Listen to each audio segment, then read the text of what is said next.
ঠাকুরগাঁও রানীর সংকৈল উপজেলার খোলা মাঠে বসে ক্লাস করছেন একদল নারী পুরুষ কৃষক, যাদের হাতে বই খাতা।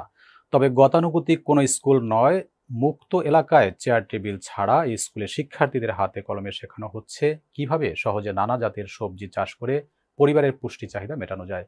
সেই সাথে হাতে কলমে শেখানো হচ্ছে উদ্যোক্তা তৈরি ও পরিবেশ বান্ধব চাষাবাদের নানা বিষয়। ঠাকুরগাঁও প্রতিনিধি জাকির হোসেনের রিপোর্টে বিস্তারিত।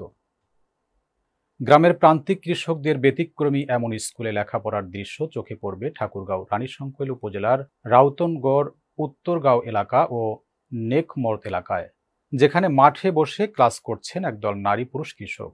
হাতে সকলেরই বই খাতা। কৃষি বিভাগের এসব বিদ্যালয়ে হাতে কলমে শেখানো হচ্ছে কৃষকদের পুষ্টি উন্নয়ন, উদ্যোক্তা তৈরি ও পরিবেশ বান্ধব চাষাবাদের নানা বিষয়ে। ফসলের মাঠে, পাশে কিংবা বাগানের খোলা জায়গায় হয় এ বিদ্যালয়ের ক্লাস। এখান থেকে শিক্ষা নিয়ে ফসলের রোগবালাই দমন, উৎপাদন বৃদ্ধির পাশাপাশি পারিবারিক পুষ্টির চাহিদা মেটাতে ভূমিকা রাখতে পারছেন এই কৃষকেরা। উপজেলা কৃষি অধিদপ্তরের তথ্য মতে, বাংলাদেশ সরকার ও বিশ্ব ব্যাংকের যৌথ অর্থায়নে ২০২৩ সালের জুলাই মাস থেকে পরিচালিত হচ্ছে পার্টনার ফিল্ড স্কুল নামে কৃষকদের এসব স্কুল। রানীশংকৈল উপজেলায় কৃষকদের ব্যতিক্রমী মোট ৩৭টি বিদ্যালয় রয়েছে, যার মধ্যে অবশিষ্ট ৭টি বিদ্যালয়ে কৃষকদের ক্লাস চলমান রয়েছে। প্রতিটি বিদ্যালয়ে ১০ দিন ক্লাস শেষে একটি পরীক্ষা নেওয়া হয়। পরবর্তীতে সকলের মাঝে সার্টিফিকেট বিতরণ করেন কৃষি বিভাগ। প্রতিটি বিদ্যালয়ে ২৫ জন কৃষক সপ্তাহে একদিন করে ক্লাস করেন। উপজেলা কৃষি কর্মকর্তা এবং একজন উপসহকারী কৃষি কর্মকর্তা স্কুল পরিচালনা করেন। স্কুলের পাশাপাশি কৃষকদের জন্য করা হয়েছে কৃষি সেবা কেন্দ্র, যেখানে প্রতিটি কৃষক ব্যাংকের মাধ্যমে নিজেরা নিজেদের সঞ্চয় জমা করছেন। পরবর্তীতে সঞ্চয়ের অর্থ দিয়ে ঋণের মাধ্যমে করা হচ্ছে কৃষকদের সহায়তা।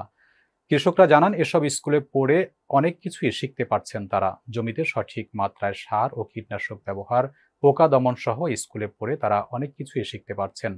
বাইট পার্টনার স্কুলে পড়ে কৃষকরা কৃষি ও পারিবারিক পুষ্টি বিষয়ে দক্ষ হয়ে উঠছেন। সেই সাথে পারিবারিক পুষ্টি চাহিদা মেটাতে গুরুত্বপূর্ণ ভূমিকা রাখতে পারছেন বলে জানালেন রানীশংকৈল উপজেলা কৃষি অফিসার মোহাম্মদ শহীদুল ইসলাম। ২০২৩ সালের জুলাই মাসে শুরু হওয়া এই প্রকল্প চলবে ২০২৮ সালের জুন পর্যন্ত।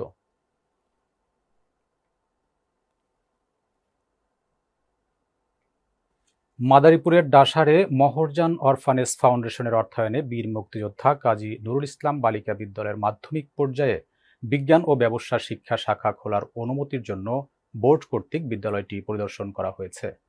শুক্রবার দুপুরে ডাসার উপজেলার পূর্ব কমলাপুর এলাকায় বীর মুক্তিযোদ্ধা কাজী নুরুল ইসলাম বালিকা বিদ্যালয় পরিদর্শন করেন মাধ্যমিক ও উচ্চ মাধ্যমিক শিক্ষা বোর্ডের বিদ্যালয় পরিদর্শক প্রফেসর কাজী ফজলুর রহমান।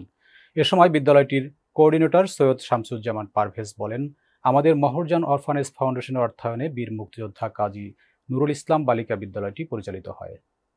এই বিদ্যালয়ের মাধ্যমিক পর্যায়ে বিজ্ঞান ও ব্যবসা শিক্ষা শাখা খোলার অনুমতির জন্য বোর্ড কর্তৃক একটা পরিদর্শনের অর্ডার হয়েছে। সেজন্য আজ মাধ্যমিক ও উচ্চ মাধ্যমিক শিক্ষা বোর্ডের বিদ্যালয় পরিদর্শক প্রফেসর কাজী ফজলুর রহমান আমাদের বিদ্যালয় পরিদর্শনে এসেছেন।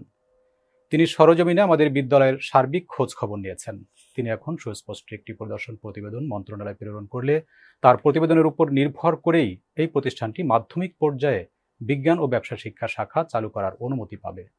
এ সময় উপস্থিত ছিলেন মহরজান অরফানেজ ফাউন্ডেশনের কোঅর্ডিনেটর সৈয়দ শামসুজ্জামান পারভেজ, ফাউন্ডেশনের কোষাধ্যক্ষ তাওহিদুল ইসলাম, বিদ্যালয়ের প্রধান শিক্ষক সাগর মাতুব্বর, শশীকর উচ্চ বিদ্যালয়ের প্রধান শিক্ষক বাবু সুনীত কুমার তালুকদার, বীরমোহন উচ্চ বিদ্যালয়ের প্রধান শিক্ষক সালাউদ্দিন আকন, চলবল উচ্চ বিদ্যালয়ের প্রধান শিক্ষক সহাদেব সাহা, দর্শনা উচ্চ বিদ্যালয়ের প্রধান শিক্ষক অরুণ কুমার সৈয়দ, আতাহার আলী স্কুল অ্যান্ড কলেজের সিনিয়র শিক্ষক অনিল বাইত সহ আরও অনেকে। ফাউন্ডেশনের অর্থায়নে পরিচালিত শিক্ষা কমপ্লেক্স, এই মহরজান অরফানেজ ফাউন্ডেশনে আমি কোঅর্ডিনেটর হিসেবে আছি।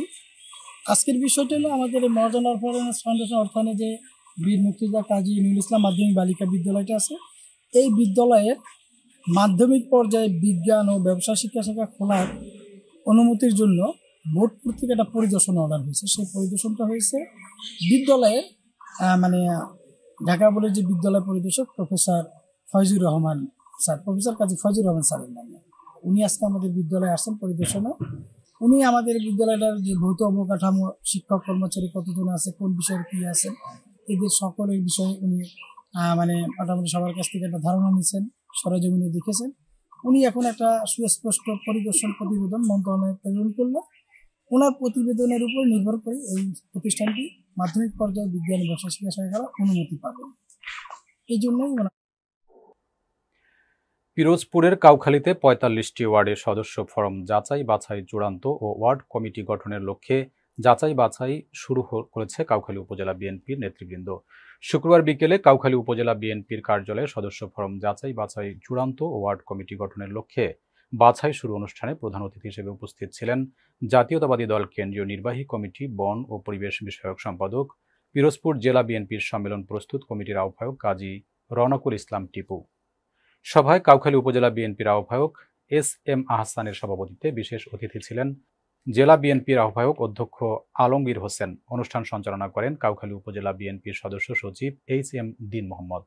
পিরোজপুর জেলা বিএনপির সম্মেলন প্রস্তুত কমিটির আহ্বায়ক কাজী রওনকুল ইসলাম টিপু বলেন, আমাদের কাউন্সিলর হবে ৯০ থেকে ১০০ জন। সেই কাউন্সিলরের ভোটে আমরা ওয়ার্ড কমিটি করব। ওয়ার্ড কমিটি ভোট দিয়ে ইউনিয়ন কমিটি করবে।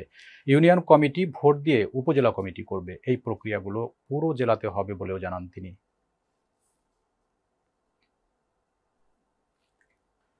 সাভারের সড়কের পাশে পার্কিং করে রাখা কাভার্ড ভ্যান চুরির ঘটনায় ৩ দিন পর চোরচক্রের ৩ সদস্যকে ময়মনসিংহ থেকে গ্রেপ্তার করেছে সাভার মডেল থানা পুলিশ। এ সময় উদ্ধার করা হয়েছে গাড়িটির অংশবিশেষ। গ্রেপ্তারকৃতরা হল রাজধানীর উত্তর বাড্ডার আরমান, ময়মনসিংহের সুজন মিয়া ও সোহাগ মিয়া। গেল ১৫ এপ্রিল রাতে সাভারের পশ্চিম ব্যাংক টাউন স্ট্যান্ডে রাস্তার পাশ থেকে চুরি হয় গাড়িটি। এ ঘটনায় কাভার্ড ভ্যানের মালিক শেখ মহিউদ্দিন সাভার মডেল থানায় একটি চুরি মামলা করেন। পুলিশ জানায়, গোয়েন্দা তথ্যের ভিত্তিতে গত রাতে ময়মনসিংহের ফুলবাড়িয়া এলাকায় অভিযান চালিয়ে চোর চক্রের ৩ সদস্যকে গ্রেপ্তার করা হয়। এ সময় তাদের কাছ থেকে চুরি হওয়া গাড়িটির অংশবিশেষ উদ্ধার করা হয়। আসামিরা গাড়িটি ভেঙে বিক্রির চেষ্টা করছিল বলেও জানায় পুলিশ।